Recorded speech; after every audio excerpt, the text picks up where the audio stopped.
October 27th, 1952 from Denver, Colorado. It's funny because it's on a 3-cent stamp and the postmark stamp says, "Remember, only you can prevent forest fires." Dear sweetheart, this is a typical Monday morning, or should I say afternoon by now. I cut Dr. Shirley's and Mr. Williamson's class. I saw Betty, and she said Shirley didn't have much to say. I've about come to the conclusion that my 9-hour nights of sleep are over for a while. It seems Dr. Hulk is giving us another test over 11 chapters of evolution. The last test was on genetics only, and I got an A+. Miss Kuiper wants 4... Something is crossed out. Excuse me, in parentheses, evaluation reports starting November 3rd, and a puppet and a couple of masks, etc., to make for dramatic activities.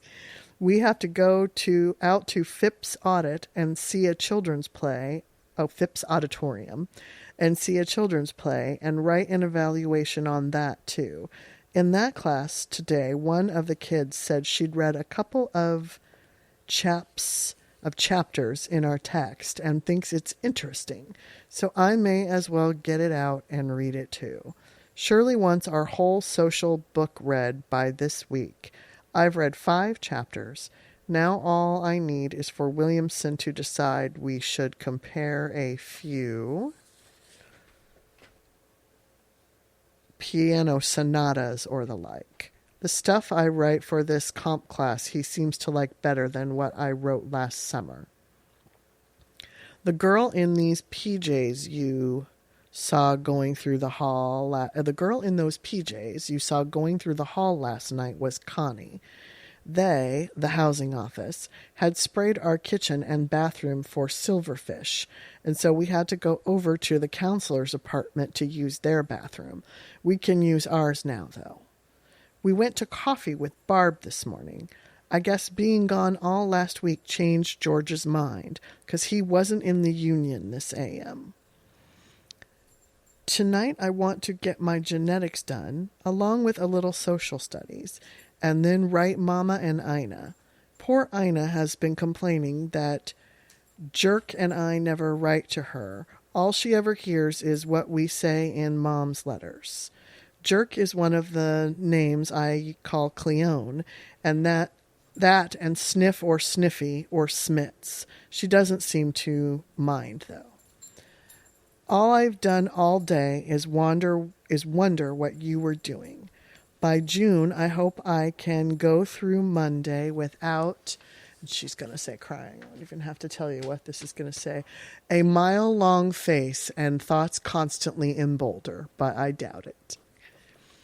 I'm going to chew taffy for a while as my dessert, along with Winnie and Sandy chewing taffy, that is. I realized the way I write it, it sounded like I was also chewing them. Last summer, while in Dr. Shirley's criminology class, I wrote down several reasons why I love you. There's 18, but I'll only write some of them down here. You are understanding. You have a terrific personality / way with people. A fine, sharp, shrewd mind. You can turn most situations into productivity / realization of the problems we will have to face.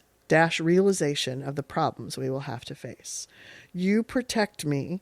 You try to find out what's wrong and try to help me with my own feelings and problems. You worry about welfare and put me first. You're always interesting and fun to be with. The kind of life you want to live is very much like what I want out of life. You have a fine family of which I can be a real part. You know how to make a happy home of your own. You're willing to let me keep on with my music. I found that piece of paper this morning when I cleaned out my notebook. I had forgotten I had ever written it. Love isn't something I can explain. It seems rather to be a cumulative effect of everything that means a lot to me, plus an added something that enables it to last through all the arguments, adjustments, and come out come out stronger from each one. No one else that I've ever known, no matter how much I enjoyed dating them, has anything compared to you as far as I feel about it, regardless of how I thought I felt at the time. I guess I just suddenly realized all at once this summer that what I always wanted in a man was you. There were always people around with some of the characteristics I admired and respected, but there were never enough in any of them to produce anything like a truly beautiful love between us. I had decided that such a love was not for me, and I kept trying to decide what I could best do without.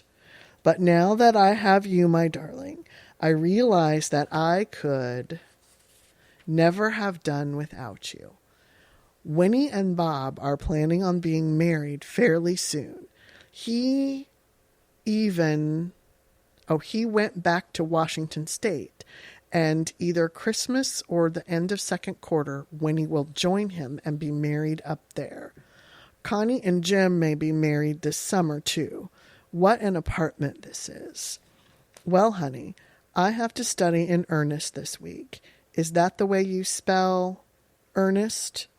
Earnest? She tries a few times. It looks all right to me. Ah, well, Winnie and Bob are beginning to realize that being engaged has its little problems too. He was engaged before, and Winnie isn't sure if he is only taking her 'cause the other girl wouldn't have him or not. Oh, she comes and tells me all her troubles, for which I'm thankful because she's distant in a lot of respects. I must get busy, sweetheart. I love you lots and miss you lots too. All my love, always, Joycey.